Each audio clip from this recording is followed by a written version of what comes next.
जैसे कि online classes के अंतर्गत अपन पाठ एक नमक का आधारों का जिसका अपन ने कल सारांश जाना था, आज इसके प्रश्नोत्तर क्या क्या है उसके बारे में अपन चर्चा करेंगे। तो पहले प्रश्न में दे रखा कि कहानी का कौन सा पात्र आपको सर्वाधिक प्रभावित करता है। कहानी का कौन सा पात्र आपको सर्वाधिक प्रभावित करता है। तो पहले तो ये देखना पड़ेगा कि कहानी में पात्र कौन कौन से हैं। तो एक तो मुंशी जी, एक बंसीधर है, एक पंडित आरोपी जी, ये तीन पात्र हैं। इन तीन पात्रों में सर्वाधिक प्रभावित करने वाला, आपको आकर्षित करने वाला पात्र कौन सा? तो आप लिखेंगे कि इस कहानी में सर्वाधिक प्रभावित करने वाला पात्र हमारे लिए बंसीधर है। अब कारण क्यों है? क्योंकि वो एक तो ईमानदारी पर चलने वाला है, तो ईमानदार है इसलिए वो प्रभावित करता है, पहला कारण तो ये। दूसरा, सत्य से घबराता नहीं है, सत्य से घबराता नहीं है।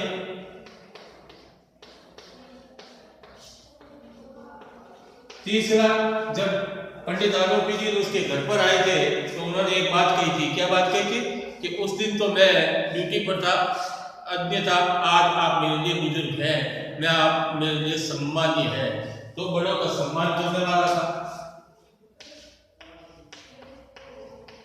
बड़ों का सम्मान करने वाला।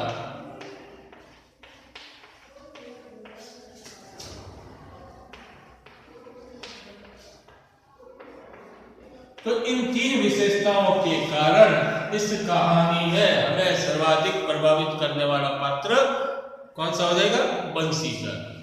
अच्छा, दूसरा प्रश्न है, कहानी के लगभग सभी पात्र समाज के किसी न किसी सच्चाई को नमक का दारोगा कहानी में पंडित आरोपी जी के व्यक्तित्व के कौन से दो पहलू पक्ष उभर कर आते हैं?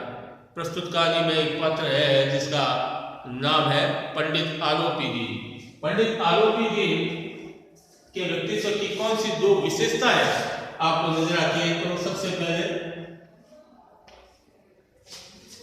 वाक चातुर्य,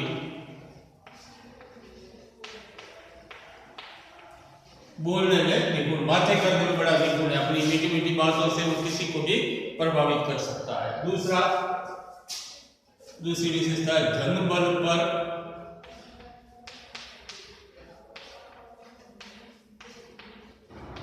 अगाध विश्वास।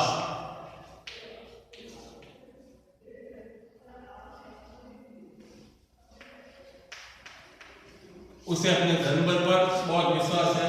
और तीसरी, व्यक्तियों की परख।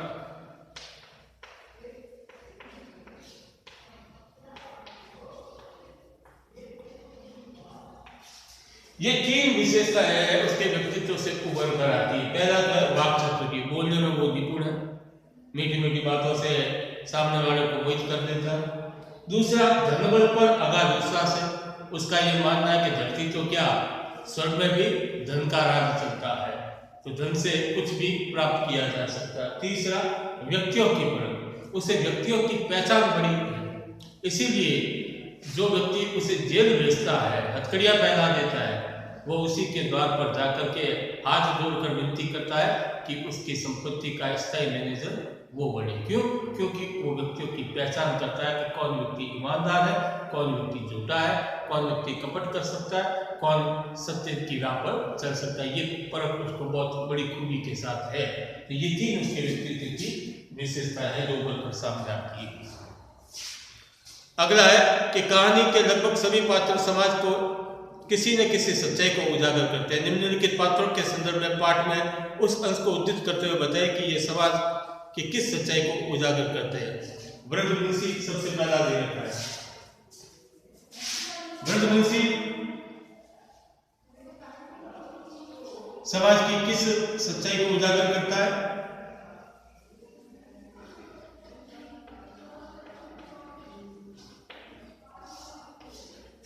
मुंशी जी उजागर करते हैं कि आवश्यकता श्रेष्ठ होती है, उसके अनुरूप हमें कार्य कर लेना चाहिए, उसके अनुसार हमें अपने निर्णय बदल देने चाहिए। हमेशा आवश्यकता की महत्वता अधिक होती है। हमें अडिग नहीं रहना चाहिए कि किसी एक सत्य जैसी परिस्थितियां हो वैसे हमें डर जाना चाहिए, चाहे हमें छल करना पड़े चाहे कपट करना पड़े, हमें उस परिस्थिति के अनुरूप अपने आप को ढाल देना चाहिए। ये उस बात को इंगित करते हैं, क्योंकि नौकरी में जाने से पूर्व ज्ञान दिया था कि ओहदे की तरफ ध्यान मत देना, गर्ज वाले व्यक्ति के साथ जोर करने में लाभ ही लाभ है। ये क्या बताता है कि ये परिस्थितियों के अनुरूप परिवर्तित होते रहते हैं। दूसरा, वकील वैसे तो न्याय के अनुयायी माने जाते हैं, लेकिन ये भी धन बल के आगे, पैसों के आगे नतमस्तक हो जाते हैं। धन के चलते ये झूठे व्यक्ति को भी न्यायालय में न्याय दिला करके विजय घोषित कर सकते हैं, तो ये झूठ का प्रतिनिधित्व करते हैं। और तीसरा है शहर की भीड़। शहर की भीड़ किसी की सगी नहीं होती,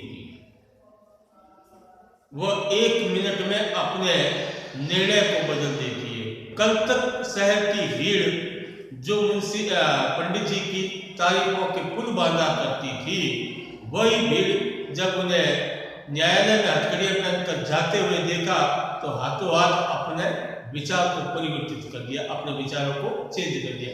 तो शहर की भीड़ का कोई उद्देश्य नहीं होता, वो जिधर हवा चल रही है वे उधर के हो जाते हैं। चौथा प्रश्न है, निम्नलिखित पंक्तियों को ध्यान से पढ़िए। नौकरी में ओहदे की ओर ध्यान मत देना, यह तो पीर का मजाक है। निगाह चढ़ावे और चादर पर रखनी चाहिए, ऐसा काम ढूंढना जहाँ कुछ ऊपरी आय हो।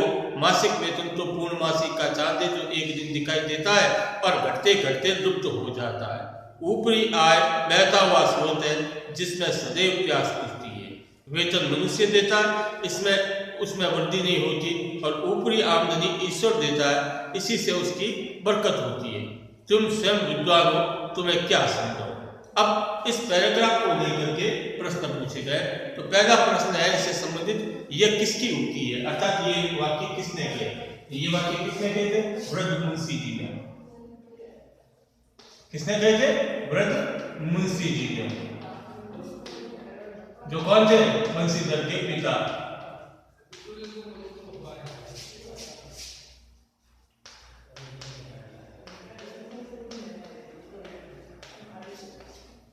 ये कथन उनके द्वारा कहा गया है। दूसरा है, मासिक वेतन तो पूर्णमासी का चांद क्यों कहा गया है।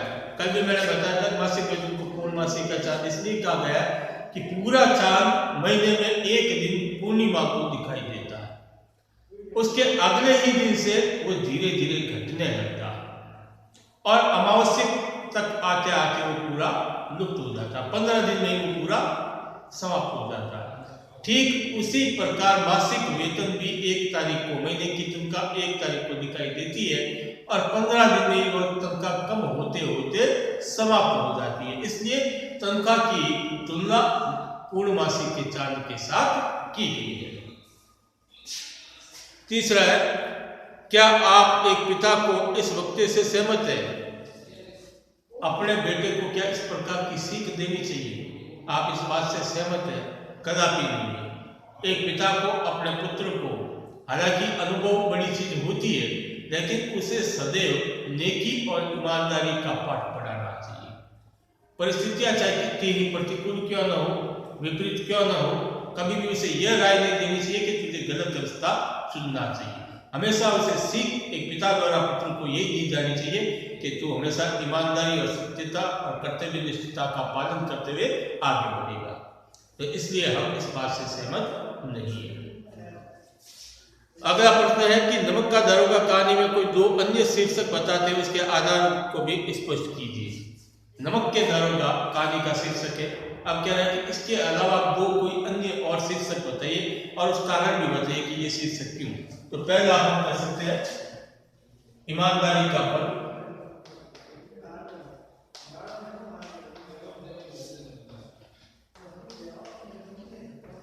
ये पहला शीर्षक तो हो सकता है।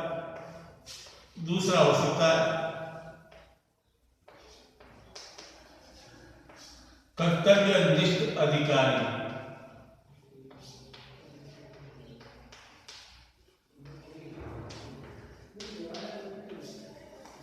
अब क्यों, ये कारण भी देख लीजिए। ईमानदारी का फल, सत्य और ईमानदारी का फल उनसे क्या मिला था?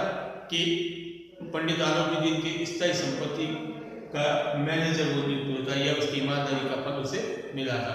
यदि वो उस दिन झुक जाता है तो ये उसे प्राप्त नहीं हुआ।